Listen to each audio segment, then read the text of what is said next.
Hi friends, എല്ലാവർക്കും കാറ്റത്തെ കിളിക്കൂടെ റിവ്യൂയിലേക്ക് സ്വാഗതം. ഈ റിവ്യൂ നിങ്ങൾക്ക് ഇഷ്ടമായെങ്കിൽ ലൈക്ക് ചെയ്തും സബ്സ്ക്രൈബ് ചെയ്തും സപ്പോർട്ട് ചെയ്യണേ. നിധി ചോദിക്കുന്നു, ചേട്ടന്റെ ഓഫീസില് എനിക്കൊരു ജോലി കിട്ടുമോ? ഒരു അസിസ്റ്റന്റ് ആയിട്ടായാലും മതി. കയ്യില് സർട്ടിഫിക്കറ്റ്സ് ഒന്നും ഇല്ലാത്തത് കൊണ്ട് വേറെ എവിടെയും ജോലി കിട്ടില്ല. അതാ ഇയാളുടെ ചേട്ടന്റെ ഓഫീസിൽ തന്നെ ജോലി ചെയ്താലോ എന്നാ ഞാൻ വിചാരിക്കുന്നത്. സുധീഷ് പറയുന്നു, അത് നല്ലതാ. പക്ഷേ അങ്ങനെ സ്ഥിരമായിട്ടൊരു ഓഫീസൊന്നും ഏട്ടനില്ല.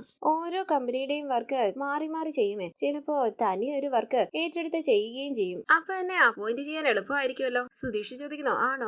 ആവുമല്ലോ. നിധി പറയുന്നു, എന്നാ പിന്നെ ഞാൻ അതൊന്ന് സംസാരിച്ചാലോ? സുധീഷ് പറയുന്നു, അയ്യോ അത് വേണ്ട. എന്തു പറ്റിയെന്ന് നിധി ചോദിക്കുമ്പോൾ സുധീഷ് പറയുകയാണ്, എന്നോട് പറഞ്ഞതാണല്ലോ, അത് ഞാൻ ചോദിച്ചോളാം. നിധി പറയുകയാണ്, എനിക്ക് ചോദിക്കാൻ ബുദ്ധിമുട്ടൊന്നുമില്ല. ചിരിച്ചുകൊണ്ട് സുധീഷ് പറയുന്നു, അയ്യോ വേണ്ടെന്നേ, ഞാൻ ചോദിച്ചോളാം. വെറുതെ എന്തിനാ ഇയാള് ചോദിക്കുന്നത്? നിധി പറയുന്നു, ഒരു കാര്യം കൂടി ചോദിക്കണമെന്നുണ്ടായിരുന്നു. അപ്പോൾ സുധീഷ് പറയുകയാണ്, ഈശ്വര ഇനിയും കാര്യം എന്താ? നിധി ചോദിക്കുന്നു, നിങ്ങൾ 3 പേരും ജോലി ചെയ്തിട്ടും ഈ വീടെന്താ ഇങ്ങനെ? സുധീഷ് പറയുന്നു, അതെ ഇതൊന്നും ചെയ്യാൻ പറ്റില്ലാന്നേ. നിധി ചോദിക്കുന്നു, അതെന്താ വല്ല കേസും ഉണ്ടോ? സുധീഷ് പറയുന്നു, അതെ അത് തന്നെ, വെല്ലിച്ചനുമായിട്ടൊരു കേസ് നടക്കുന്നുണ്ട്. അത് കഴിഞ്ഞാൽ ഇത് മൊത്തം ഒന്ന് ഇടിച്ചു നിർത്തിയിട്ട് ഒരു വീട് വെക്കണം. നിധി പറയുന്നു, അപ്പൊ ഈ വീടിന്റെ ഡിസൈൻ ചേട്ടന്റെ ആണെന്ന് പറഞ്ഞത്? സുധീഷ് മനസ്സിൽ പറയുകയാണ്, ഈശ്വര അങ്ങനെയും പറഞ്ഞിട്ടുണ്ടോ? ഇതിന്റെയോ? അങ്ങനെയല്ല, അത് ഇവിടെ പണിയാൻ പോകുന്ന ഡിസൈൻ എന്നാ ഞാൻ ഉദ്ദേശിച്ചത്. അതെ, അന്ന് ഇയാൾ ആ കങ്കാരുമായിട്ടുള്ള കല്യാണത്തിന്റെ ടെൻഷനിലായതുകൊണ്ട് ഞാൻ പറഞ്ഞത് ശരിക്കൊന്നും അല്ല കേട്ടത്. അതാ എന്നെ പിന്നെ ചെന്ന് കിടന്നു. പുറത്ത് നല്ല മഞ്ഞുണ്ടേ, പനി പിടിപ്പിക്കണ്ട, ചെല്ല. ഗുഡ് നൈറ്റ് എന്ന് പറഞ്ഞ് നിധി അകത്തേക്ക് പോവുകയാണ്. താടിക്ക് കൈവച്ച് സുധീഷ് പറയുകയാണ്, അയ്യോ ഈശ്വര എന്തൊക്കെയാ പറഞ്ഞേ? പിന്നീട് കാണിക്കുന്നത് ഉറങ്ങാനായി കിടക്കുകയാണ് സുഭാഷും നികേഷും ഹരീഷും. നികേഷ് ചോദിക്കുന്നു, സുഭാഷ് ഏട്ടാ നാളെ ചപ്പാത്തിയും കടലക്കറിയാക്കൂ. സുഭാഷ് ചോദിക്കുന്നു, മുട്ടക്കറി ആക്കിയാലോ? നികേഷ് പറയുകയാണ്, കലക്കും. സുഭാഷ് ചോദിക്കുന്നു, എന്താ ഒരു കടലക്കറി? ഈ സമയം സുധീഷ് അവിടേക്ക് വരുമ്പോൾ നികേഷ് പറയുന്നു, ഇതാ സുഭാഷ് ഏട്ടന് വേണ്ടി സത്യം ചെയ്ത ത്യാഗി ഉറങ്ങാൻ വരുന്നു. സുധീഷ് അവിടേക്ക് ഇരിക്കുമ്പോൾ ഹരീഷ് പറയുന്നു, മതി ഇയാള് പോയെ, ഇയാളുടെ കല്യാണം കഴിഞ്ഞതല്ലേ, ചെന്ന് അകത്ത് കടക്ക്. സുധീഷ് ചോദിക്കുന്നു, നീ എന്താടാ ഇങ്ങനെ? നിനക്ക് പറഞ്ഞതൊന്നും മനസ്സിലായില്ലേ? ഹരീഷ് പറയുകയാണ്, ഇല്ല ഞങ്ങൾക്ക് മനസ്സിലാകില്ല. സുധീഷ് ചോദിക്കുന്നു, ഷെടാ എനിക്കില്ലാത്ത പ്രശ്നം നിനക്കെന്തിനാടാ? അപ്പോൾ ഹരീഷ് പറയുകയാണ്, നികേഷ് എന്തോ പ്രശ്നമുണ്ട്, അത് ഉറപ്പാ. സുധീഷ് ചോദിക്കുന്നു, എന്ത് പ്രശ്നം? ഒരു പ്രശ്നമില്ലാന്നേ, ഞാൻ പറഞ്ഞില്ലേടാ നമ്മുടെ സുഭാഷ് ചേട്ടനൊരു ജീവിതം കിട്ടാതെ ഞാൻ എന്റെ സ്വകാര്യ ജീവിതം ആരംഭിക്കില്ലാന്ന് പ്രതിജ്ഞ എടുത്തതാണെന്ന്. ഹരീഷ് ചോദിക്കുന്നു, താൻ ആരാ? മഹാഭാരതം സീരിയലിലെ ഭീഷ്മരോ ഇങ്ങനെ പ്രതിജ്ഞ എടുക്കാൻ? അല്ല അതെന്ന് പറഞ്ഞ് സുധീഷ് സുഭാഷിനെ നോക്കുമ്പോൾ തിരിഞ്ഞെടുക്കുകയാണ് സുഭാഷ്. ഹരീഷ് പറയുകയാണ്, എടാ നികേഷ് ഇയാള് പറയുന്നത് സത്യമാണെന്ന് നീ വിശ്വസിക്കുന്നുണ്ടോ? ഇല്ല ഹരീഷ് ഏട്ടാന്ന് നികേഷ് പറയുമ്പോൾ ഹരീഷ് പറയുന്നു, സുധീഷ് ഏട്ടാ ഇയാൾക്ക് നമുക്ക് വേണ്ടിയോ സുഭാഷ് ഏട്ടന് വേണ്ടിയോ ഇങ്ങനെയൊരു ത്യാഗം സഹിക്കണ്ട. ചെല്ല്, സുഭാഷ് ഏട്ടന്റെ കല്യാണം ആകുമ്പോ ആകും, ചെന്ന് മുറി പോയി കിടക്ക്. സുധീഷ് ചോദിക്കുന്നു, അതെങ്ങനെയാ ശരിയാകുന്നത്? ഞാനൊരു സെൽഫിഷായ ആളാണെന്ന് നിങ്ങൾക്കൊക്കെ ഒരു വിചാരമുണ്ട്. നിങ്ങളെ തിരുത്താൻ ഞാൻ ആളല്ല, പക്ഷെ വ്യക്തിപരമായി ഞാൻ അങ്ങനത്തെ ഒരാളല്ല. 24 മണിക്കൂറിനും ഈ വീടിനെ പറ്റിയും സുഭാഷ് ഏട്ടനെ പറ്റിയും നിങ്ങളെ പറ്റിയൊക്കെ ആലോചിക്കുന്ന ഒരു നല്ല മനസ്സെനിക്കുണ്ട്. ഹരീഷ് പറയുന്നു, ഒന്നും മിണ്ടാണ്ടിരിക്കടോ സുധീഷ് ഏട്ടാ, ഈ പറഞ്ഞേനെ നമ്മുടെ അച്ഛനൊരു വാക്ക് പറയും, നട്ടപ്പാതിരയ്ക്ക് നട്ടാൽ മുളയ്ക്കാത്ത നുണ. സുധീഷ് പറയുന്നു, എന്തുവാടാ? എടാ സത്യമാടാ ഞാൻ പറയുന്നത്. എടാ ഇടയ്ക്കിടയ്ക്ക് ഞാൻ പറയാറില്ലേ, അവസരം കിട്ടിയാൽ ആരെയെങ്കിലും കല്യാണം കഴിച്ച് ഈ വീട്ടിൽ നിന്ന് എസ്കേപ്പ് ആകണമെന്ന്. ഹരീഷ് പറയുന്നു, അതെ അതിപ്പോഴും ചെയ്യാലോ. സുധീഷ് പറയുന്നു, പക്ഷെ അത് ചെയ്തു കഴിഞ്ഞപ്പോഴേ നിങ്ങളെയൊക്കെ വിട്ടുപോകാൻ തോന്നുന്നില്ലടാ. നികേഷ് പറയുന്നു, സോ സാഡ്. സുഭാഷ് ദേഷ്യത്തോടു കൂടി സുധീഷിനെ നോക്കുകയാണ്. ഒന്ന് ബദറി സുധീഷ് പറയുന്നു, നിങ്ങൾ വിശ്വസിച്ചാലും ഇല്ലെങ്കിലും ശരി, നമ്മുടെ സുഭാഷ് ഏട്ടന് ഒരു പെണ്ണ് കിട്ടി ഒരു ജീവിതം തുടങ്ങാതെ ഞാൻ എന്റെ സ്വകാര്യ ജീവിതം ആരംഭിക്കില്ല. അതിനിപ്പോ എത്ര വർഷം എടുത്താലും എത്ര യുഗം എടുത്താലും വേണ്ടില്ല. നികേഷ് ചോദിക്കുന്നു, അത്ര ഓവർ ആക്കണോ ഏട്ടാ? സുധീഷ് പറയുന്നു, നിങ്ങൾക്ക് ഇതൊന്നും ഉൾക്കൊള്ളാൻ പറ്റാത്തത് കൊണ്ടാ. അല്ല പറ്റുന്ന ഒരു ഉദാഹരണം ഞാൻ പറയാം, കേൾക്ക്. ഞങ്ങള് സന്തോഷത്തോടെ വിവാഹ ജീവിതം ആരംഭിച്ചു എന്ന് വെക്കുക, നിധി പെട്ടെന്ന് പ്രഗ്നന്റ് ആയാലോ? ഹരീഷ് പറയുന്നു, ലോകത്ത് നടക്കാത്തതൊന്നും അല്ലല്ലോ. സുധീഷ് പറയുന്നു, എടാ അങ്ങനെ വന്നാൽ എന്റെ കുഞ്ഞ് സുഭാഷ് ഏട്ടനെ വലിയച്ചാന്ന് വിളിക്കണം. അത് കഴിഞ്ഞ് സുഭാഷ് ഏട്ടന്റെ കല്യാണം കഴിഞ്ഞ ഒരു കുഞ്ഞുണ്ടായാലോ, ആ കുഞ്ഞെന്നെ ഇളയച്ചാന്ന് വിളിക്കണം. വിളിക്കണ്ടേ? വേണ്ടേ? അപ്പൊ വലിയച്ഛന്റെ കുട്ടി ചെറുതും ഇളയച്ഛന്റെ കുട്ടി വലുതും ആകില്ലേ? മനസ്സിലായില്ല എന്ന് നികേഷ് പറയുമ്പോൾ സുധീഷ് ചോദിക്കാണ്, ഇത്രയും പറഞ്ഞിട്ട് മനസ്സിലായില്ലേ? അതായത് ഈ പ്രായം കൂടിയ ചേട്ടന്റെ പ്രായം കുറഞ്ഞ കുഞ്ഞ്, പ്രായം കുറഞ്ഞ എന്നെ ഇളയച്ചാന്ന് വിളിക്കുന്നു, പ്രായം കുറഞ്ഞ എന്റെ പ്രായം കൂടിയ കുഞ്ഞ്, പ്രായം കൂടിയ ഏട്ടനെ വലിയച്ചാന്ന് വിളിക്കണ്ടേ? ഏത്? അങ്ങനത്തെ ഒരു സിറ്റുവേഷൻ ഒഴിവാക്കാൻ വേണ്ടിയാ ഞാൻ ഇങ്ങനെ ഒരു തീരുമാനം എടുത്തത്. ഈ വീട് എന്തെങ്കിലും എന്നെ മനസ്സിലാക്കും, നോക്കിക്കോ. ഹരീഷും നികേഷും പൊട്ടിച്ചിരിക്കുകയാണ്. നികേഷ് പറയുന്നു, എന്റെ സുധീഷ് ഏട്ടാ നിങ്ങൾ മിണ്ടാതിരുന്നെങ്കിൽ ഒരുപക്ഷെ ഞങ്ങൾ വിശ്വസിച്ചേനെ. പക്ഷെ സുഭാഷ് ഏട്ടന് വേണ്ടി ത്യാഗം സഹിക്കുകയാണെന്നൊക്കെ പറഞ്ഞാൽ അത് വിശ്വസിക്കാൻ പറ്റില്ല. അത് എത്ര വർഷം കഴിഞ്ഞാലും വിശ്വസിക്കില്ല, ഇനി എത്ര യുഗം കഴിഞ്ഞാലും ഞങ്ങൾ വിശ്വസിക്കില്ല. ഹരീഷ് പറയുന്നു, സുധീഷ് ഏട്ടാ നിങ്ങൾ എത്ര വലിയ ഫ്രോഡാണെന്ന് ഞങ്ങൾക്കറിയാം. ഇമാതിരി ഡയലോഗുകളെ അടിച്ചു മാറ്റി കൊണ്ടുവന്ന ആ പാവ ഏട്ടത്തിയില്ലേ, അവരോട് മതി, അവര് വിശ്വസിച്ചോളും. ചെല്ല. സുധീഷ് പറയുന്നു, ഇതാണ് പ്രശ്നം. നിങ്ങൾക്ക് ഒരു കാലത്തും എന്നെ മനസ്സിലാകില്ല. ഞാൻ ഇങ്ങനെ തീരുമാനിച്ചതിന്റെ വില ഒരു കാലത്ത് നിങ്ങൾക്ക് മനസ്സിലാകും. അന്ന് നിങ്ങൾ എന്നെ നോക്കി പറയും. ഇത് കേട്ട് ദേഷ്യത്തോടുകൂടി അവിടെ നിന്ന് എഴുന്നേറ്റ് വിരൽ ചൂണ്ടി സുഭാഷ് പറയുകയാണ്, നിന്റെ ഈ വിടുവായുത്തം കേട്ടുകിടക്കാനെ ഞാൻ ഈ വീട്ടിൽ നേരം വെളുത്തപ്പം മുതൽ അന്തിയാവോളം വെറുതെ ഇരിക്കുകയല്ല. ദേ, വേണേ കിടന്നുറങ്ങിക്കോണം, അല്ലെങ്കിൽ പുറത്തു പോയി അച്ഛന്റെ കൂടെ കിടക്ക്. വേണ്ടെന്ന് സുധീഷ് പറയുമ്പോൾ സുഭാഷ് പറയുകയാണ്, നിങ്ങൾ കിടന്ന് മതി സംസാരിച്ചത്. അവന്റെ ഒരു കഥ പറച്ചില്. അങ്ങനെ അവർ ഉറങ്ങാനായി കിടക്കുകയാണ്. നികേഷ് പറയുന്നു, സുധീഷ് ഏട്ടാ, ഇനി ആരെങ്കിലും ചോദിച്ചാലേ വേറൊരു കഥ പറഞ്ഞാൽ മതിയെ. ഈ കഥ ഭൂലോക ഉടായിപ്പാണെന്ന് ഏതൊരു കുട്ടിക്കും മനസ്സിലാകും കേട്ടോ. ഇത് കേട്ട് ഹരീഷ് പൊട്ടിച്ചിരിക്കുമ്പോൾ സുഭാഷ് പറയുന്നു, എടാ കിടന്നുറങ്ങ്. പിന്നീട് കാണിക്കുന്നത് സാധനങ്ങളും വാങ്ങിച്ച് നടന്നു വരുന്ന ലളിത കാണുകയാണ്. പുറത്തു നിന്ന് തുണി വരിക്കുന്ന നിധിയെ അരികിലേക്ക് ചെന്ന ലളിത ചോദിക്കുന്നു, എടി പെണ്ണെ, എന്താടി നിന്റെ പേര്?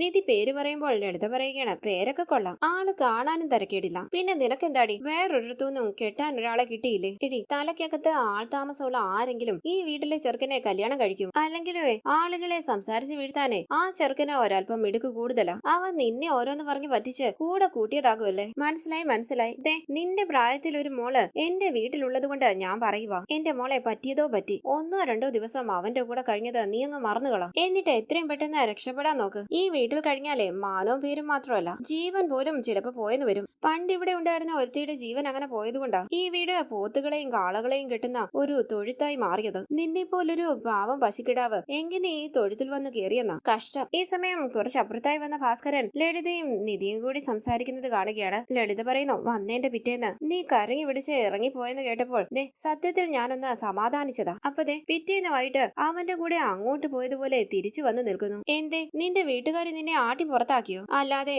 അവര് വേറെ എന്താ ചെയ്യുക? കൊള്ളാവുന്ന ഒരിടത്തുനിന്ന് ഈ മാതിരി കുപ്പയിലേക്ക് ഓടി വന്നവളെ നാണോ മാനോ ഉള്ളവരാ ആ വീട്ടിലേക്ക് തിരിച്ചു കയറ്റുമോ? ഇല്ല. ചുറ്റും നോക്കിക്കൊണ്ട് ഭാസ്കരൻ പറയുന്നു, ഇവക്കിട്ട് 2 എറി കൊടുക്കാൻ പറ്റിയ കല്ലൊന്നും കാണുന്നില്ലല്ലോ. ലളിത പറയുന്നു, അതുകൊണ്ട് കയ്യും കാലം പിടിച്ചിട്ടാണെങ്കിലും ഇനിയിപ്പം 2 തല്ല് വാങ്ങിച്ചിട്ടാണെങ്കിലും കുഴപ്പമില്ല. നീ നേരെ നിന്റെ വീട്ടിൽ പോയി കയറാൻ നോക്ക്, അതാ നിനക്ക് നല്ലത്. ഈ സമയം ഭാസ്കരൻ ഒരു കല്ലെടുത്ത് ഉറക്കെ ഇടീന്ന് വിളിച്ച് ലളിതയുടെ നേരെ എറിയുകയാണ്. ലളിതയുടെ കാലിലേക്ക് ആ കല്ല് വന്ന് കൊള്ളുകയാണ്. നിധി ഞെട്ടി തിരിഞ്ഞു നോക്കുമ്പോൾ ഭാസ്കരൻ പറയുന്നു, നിക്കടി അവിടെ, അനങ്ങാതെ നിൽക്കടി. ലളിത പറയുന്നു, അയ്യോ എറിയല്ലേ എടി, ഇങ്ങനെ ചാടി ചാടി ഡാൻസ് ചെയ്യാതെ അവിടെ നിൽക്കടി, കല്ല് നിന്റെ മണ്ടക്കിട്ട് കൊള്ളണം. ലളിത ചോദിക്കുന്നു, എടോ താൻ എന്തിനാടോ എന്നെ എറിഞ്ഞത്? അപ്പോൾ ഭാസ്കരൻ ചോദിക്കാണ്, നീ എന്തിനാടി ഇങ്ങോട്ട് വന്ന കഥാപ്രസംഗം നടത്തുന്നത്? നിന്റെ നാക്ക് മടക്കി അണ്ണാക്കിലിട്ടോണ്ട് വെറുതെ ഇരിക്കാൻ പാടില്ലേടി അവിടെ. ലളിത പറയുന്നു, എടോ അന്ന് താൻ എന്റെ ചേട്ടനെ തല്ലിക്കൊല്ലാൻ നോക്കി, ഇപ്പൊ എന്നെ കല്ലെറിഞ്ഞ് കൊല്ലാൻ നോക്കുന്നു. ഭാസ്കരൻ പറയുന്നു, അന്ന് ഞാൻ നിന്നെ തല്ലാൻ വന്നതേ ഉള്ളൂ, ഇപ്പൊ നീ കാണിച്ച പണിക്ക് ഇവിടെ തന്നെ ഇട്ട് നിന്നെ കഴുത്ത് ഞെരിച്ച് കൊല്ലുകയാ വേണ്ടത്. ലളിത പറയുന്നു, ഓ പിന്നെ ഇയാളങ്ങ് ഞെരിക്കാൻ വരുമ്പോൾ ഞാൻ കയ്യും കെട്ടി നിന്ന് തരികയല്ലേ, ഇതാ ഞെരിച്ചോന്നും പറഞ്ഞു. ഭാസ്കരൻ ചോദിക്കുന്നു, എടി നിനക്ക് നിന്റെ ചോട്ടനും വേറെ പണിയൊന്നും ഇല്ലേടി? കഥയും കഥാപ്രസംഗം ഒക്കെ നിന്റെയൊക്കെ വീടിന്റെ ഉമ്മറത്ത്, എവിടെ അത് വേണ്ട,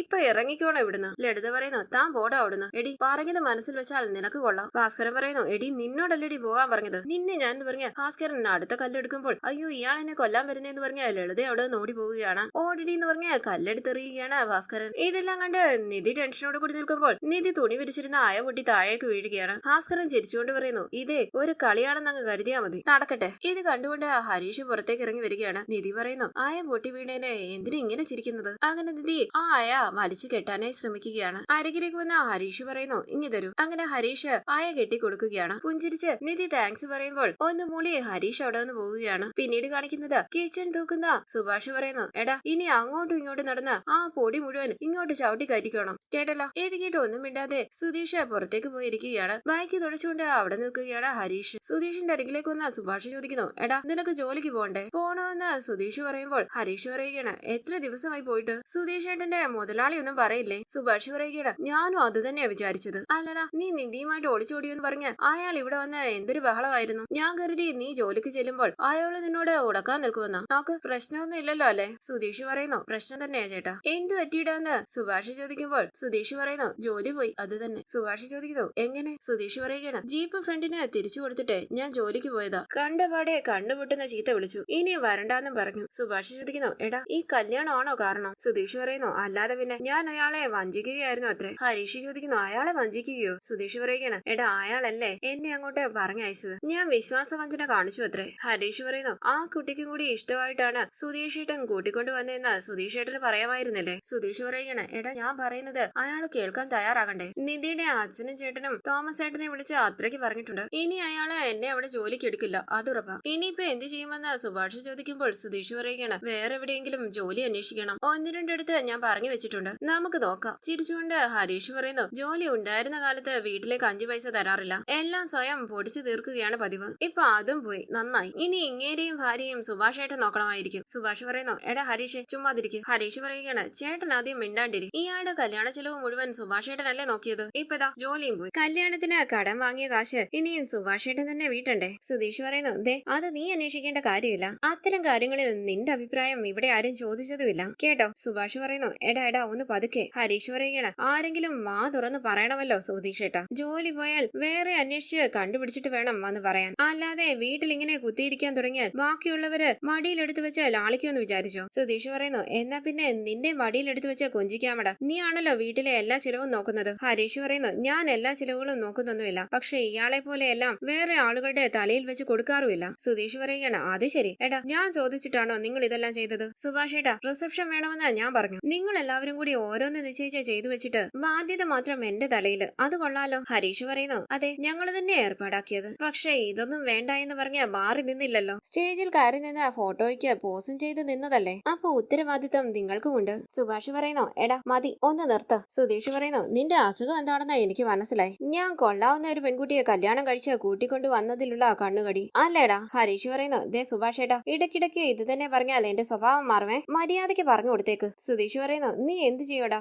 വാ കാണാവടാ. സുഭാഷ് പറയുന്നു, മതി നീ അകത്ത് കയറിപ്പോ, നീ അപ്പുറത്തോട്ട് പോ. ഹരീഷ് ദേഷ്യത്തോടു കൂടി അവിടെ നിന്ന് പോവുകയാണ്. എന്തുവാടാ ഇതെന്ന് സുഭാഷ് ചോദിക്കുമ്പോൾ സുധീഷ് പറയുന്നു, അവനല്ലേ വെറുതെ. അവിടേക്ക് വന്ന നിധി ചോദിക്കാണ്, എന്തു പറ്റി? സുഭാഷ് പറയുന്നു, ഇവൻ ഇങ്ങനെയാണെന്നേ, ചെറിയ കാര്യങ്ങൾക്ക് ആ ചെറുക്കനുമായിട്ട് വഴക്കുണ്ടാക്കും. അങ്ങനെ സുഭാഷ് അകത്തേക്ക് പോകുമ്പോൾ നിധി ചോദിക്കുന്നു, എന്താ കാര്യം? സുധീഷ് പറയുന്നു, ഏയ് ഒന്നുമില്ല, ഈ ബ്രദേഴ്സിന്റെ ഇടയിലുള്ള ഒരു സൗഹാർദ്ദപരമായ സംവാദം. അങ്ങനെ സുധീഷ് ചമ്മലോടുകൂടി നിൽക്കുകയാണ്. പിന്നീട് കാണിക്കുന്നത് റോഡ് സൈഡിലൂടെ നടന്നു പോവുകയാണ് നികേഷും നിധിയും. നികേഷ് ചോദിക്കുന്നു, ഏട്ടത്തിക്ക് സിം കാർഡ് അല്ലേ വേണ്ടത്, ഫോണും വേണമെന്ന് നിധി പറയുമ്പോൾ നികേഷ് ചോദിക്കുന്നു, അപ്പൊ ഊരിക്കളഞ്ഞെന്ന് പറഞ്ഞത് സിം കാർഡ് അല്ലേ, ഫോൺ അടക്കം വലിച്ചെറിഞ്ഞോ? നിധി പറയുകയാണ്, ഇല്ലെന്നേ, ഫോൺ ഞാൻ ബാഗിൽ വെച്ചിരുന്നതാ, ഇപ്പൊ കാണാനില്ല. നികേഷ് ചോദിക്കുന്നു, ബാഗിലായിരുന്നു എന്ന് ഉറപ്പാണോ? നിധി പറയുന്നു, എന്റെ ഓർമ്മയതാ, പക്ഷെ സുധീഷ് പറയുന്നത് ഓടുന്നതിന്റെ ഇടയിൽ താഴെ വീണ് പോയിട്ടുണ്ടാകുമെന്ന. സിം എന്തിനാ ഊരിക്കളഞ്ഞെന്ന് നികേഷ് ചോദിക്കുമ്പോൾ നിധി പറയുകയാണ്, അത് സുധീഷാ പറഞ്ഞത്, വീട് വിട്ട് പോരുമ്പോൾ ട്രേസ് ചെയ്യാതിരിക്കാൻ. നികേഷ് ചോദിക്കുന്നു, അതിന് ഓഫ് ചെയ്ത് വെച്ചാ പോരായിരുന്നോ, അല്ലെങ്കിൽ ആ സിം ഊരി എടുത്ത് കയ്യിൽ വെക്കാമായിരുന്നല്ലോ, അങ്ങനെയായിരുന്നെങ്കിൽ ആ ഫോൺ തന്നെ ഇപ്പോഴും ഉപയോഗിക്കാമായിരുന്നു. നിധി പറയുന്നു, ശരിയാണല്ലോ,